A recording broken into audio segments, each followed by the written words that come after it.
pourquoi personne ne vient se promener à Sanem? Parce que j'ai eu beau chercher, j'ai trouvé absolument aucun circuit de randonnée ici à Sanem. Du coup, ça m'a donné vraiment envie de venir découvrir ce qui se passe sur place et je ne sais pas du tout à quoi m'attendre. Et c'est ce qu'on va découvrir aujourd'hui ensemble. On y va!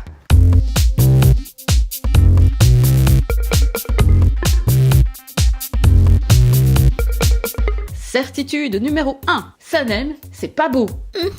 La ville de Sanem se trouve en terre rouge. Cette région du Luxembourg est un ancien bassin minier. Est-ce que je devais m'attendre à des paysages marqués par le passé industriel? En me baladant sur les pistes cyclables, voici ce que j'ai vu et que je vous laisse admirer quelques instants.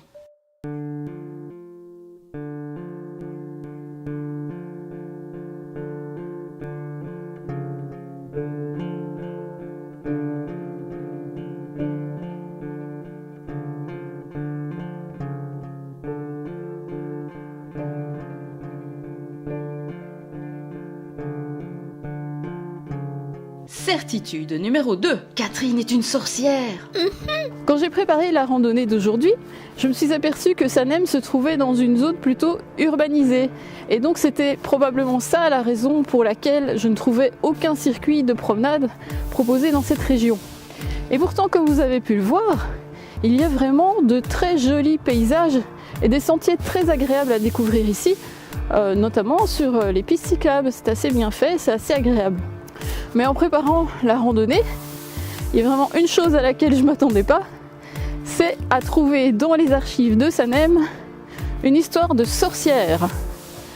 Alors, vous avez déjà probablement entendu parler du fameux procès des sorcières de Salem, qui a eu lieu en 1692 ou 92 si vous préférez.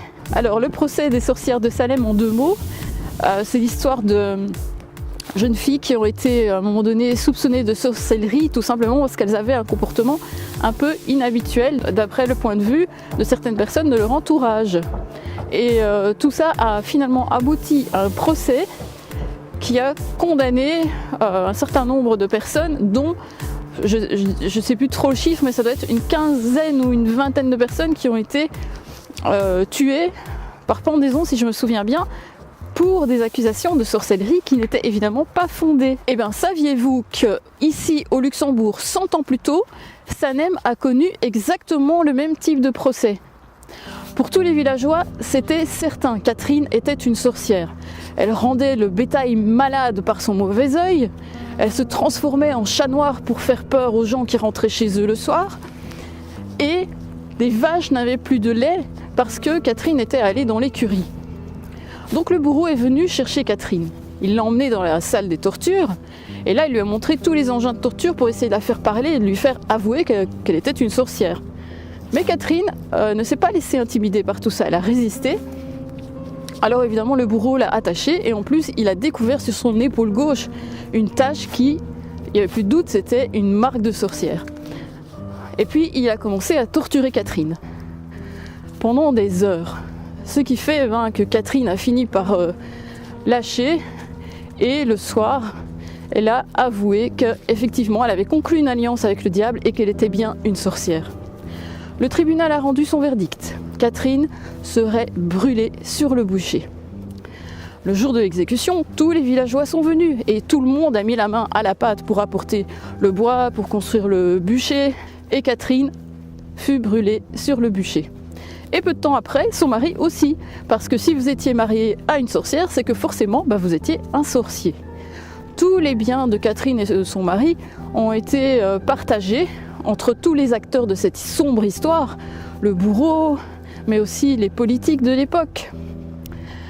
Alors, selon les chiffres qu'il faudrait quand même vérifier, parce que ça me paraît énorme, Catherine et son mari ne sont pas les seuls à avoir connu ce sinistre destin, puisque apparemment, ce serait environ 20 000 personnes qui ont été brûlées au Luxembourg pour les mêmes raisons de suspicion de sorcellerie entre le XVIe et le XVIIe siècle. Alors comment on peut expliquer ce phénomène d'illusion collective?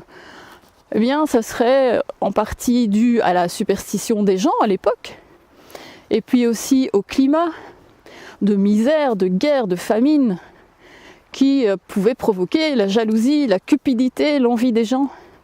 Et puis aussi bien sûr par manque d'instruction. Donc finalement tout ça a un petit peu rentré dans l'ordre naturellement et ce genre de procès de sorcellerie a cessé spontanément au XVIIIe siècle avec l'apparition des écoles et de climats plus sereins. Oui, enfin, cesser, ça, c'est vite dit. Aujourd'hui, on en connaît encore des chasses aux sorcières, même si ça ne s'appelle plus comme ça. Mais je parie que vous avez bien quelques exemples qui vous viennent à l'esprit. Certitude numéro 3. Un château s'est construit sur un éperon rocheux. Alors, si vous vous demandez pourquoi j'ai choisi Sanem pour venir en randonnée, alors que c'est une zone urbaine et qu'il n'y a pas de circuit de promenade officiel, c'est parce qu'à Sanem, il y a aussi un château. Et aujourd'hui, il y a un événement spécial dans ce château et c'est là que je vous emmène tout de suite. Bon, c'est clair qu'ici, vous n'allez pas grimper beaucoup pour accéder à une construction spectaculaire qui domine une vallée.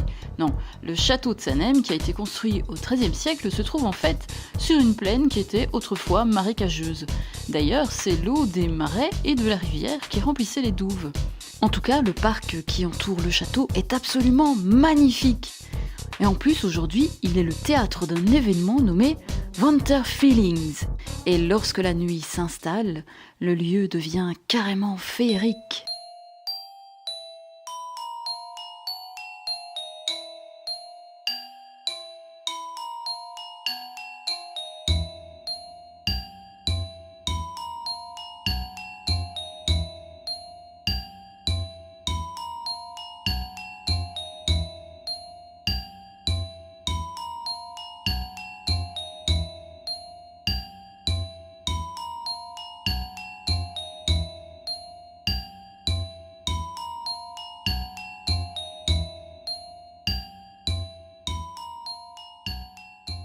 Et la bonne nouvelle, c'est qu'aujourd'hui, on ne brûle personne à Sanem. C'est génial.